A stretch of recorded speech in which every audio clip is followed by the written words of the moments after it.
Tapi kepadatan umat Nabi SAW berapa?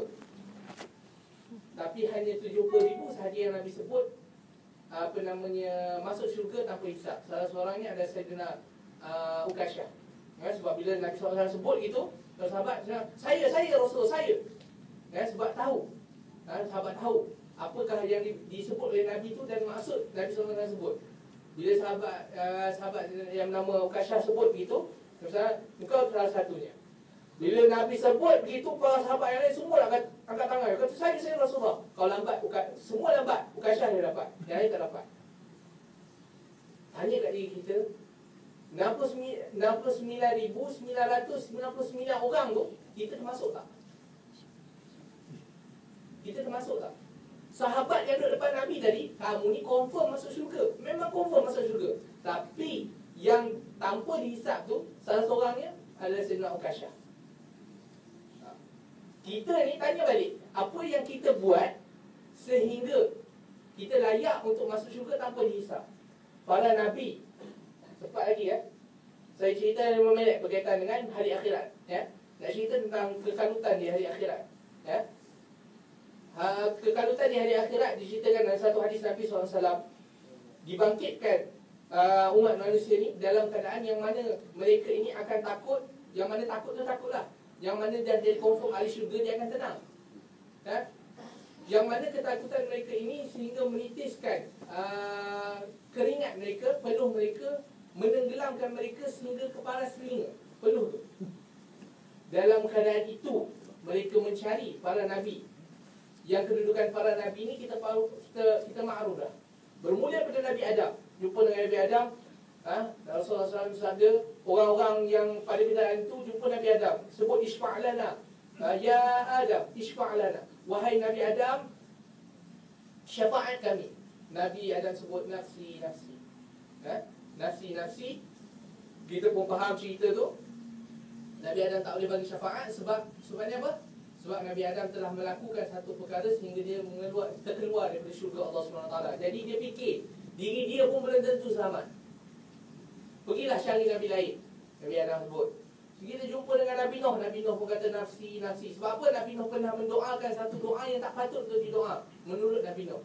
Iaitu apa? Supaya Allah SWT turunkan binasa pada kaum yang kafir dan zalim. Dan datanglah banjir yang besar. Lepas tu Nabi, bila dibangkitkan, Nabi Nuh fikir, aku tak patut doakan begitu pada umatku. Nabi Nuh ni seorang Nabi yang berdakwah 950 tahun. Tapi berapa orang yang ikut Nabi Nuh? 80 orang. Kalau masuk PRU tak dapat wang apa? Tak dapat wang taruhan, tak dapat. 80 orang dia yang undi dia. 950 tahun tu berdakwah. Umur Nabi, dikatakan umur Nabi Nuh tu sampai 1000 tahun. Sebab dikatakan umur Nabi Nuh menjadi Rasul pada ketika umur 80 tahun. Dakwah Nabi Nuh 950 tahun. Kita ni agak-agak lah kan. Berapa sejak daripada akhir balik sampai sekarang manusia kita, paling tidak kita mengeluarkan perkataan yang boleh mendakwahkan orang. Jadi tak boleh juga. Pergilah sampailah jumpa kepada Nabi Ibrahim. Nabi Ibrahim tak boleh sebab Nabi Ibrahim kata dia pernah menipu. 3 kali Nabi Ibrahim menipu. 3 kali menipu tu pun menipu untuk mengembangkan Islam. Kita ni akhir balik sehingga sekarang berapa kali kita menipu? Tanya balik, kita sebagai suami berapa kali kita kelentong isteri? Bila kita jadi anak, berapa kali kita kelentong mak bapak? Tapi Nabi Ibrahim dalam hidup dia 3 kali je menipu. Pada ketika pecah patung, pada ketika mana Allah SWT, ketika mana yang Siti Sarah nak digoda oleh yang nak disuruh Siti Sarah menyamar jadi adik dia. Yang kali ketiga dia kata pecah patung tu ada 2 kes. Satu dia kata dia sakit sedangkan dia tak sakit.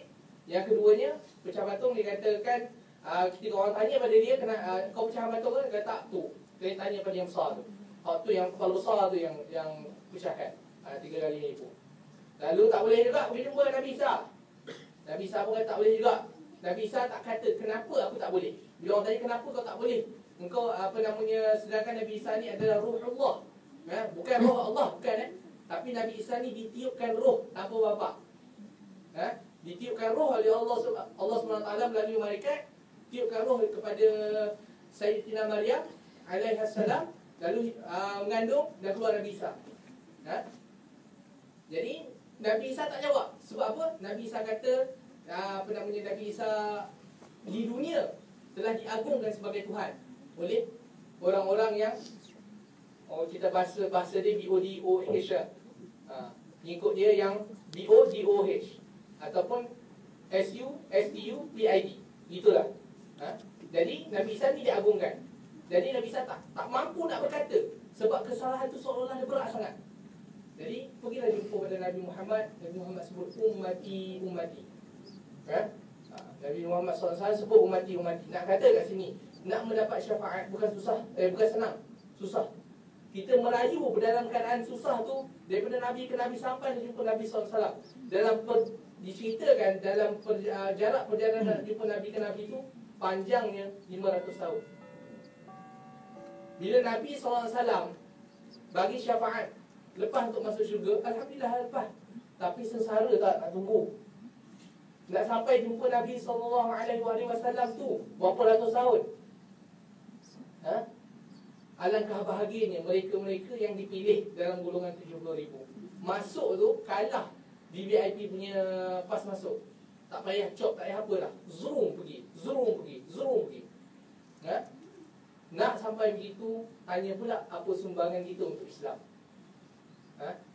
Tanya apa sumbangan kita. Kalau kita kata ada sumbangan, maka aku layak kot sebab ada sumbangan ni, maka kita lah orang yang tak layak. Tapi kalau kita kata,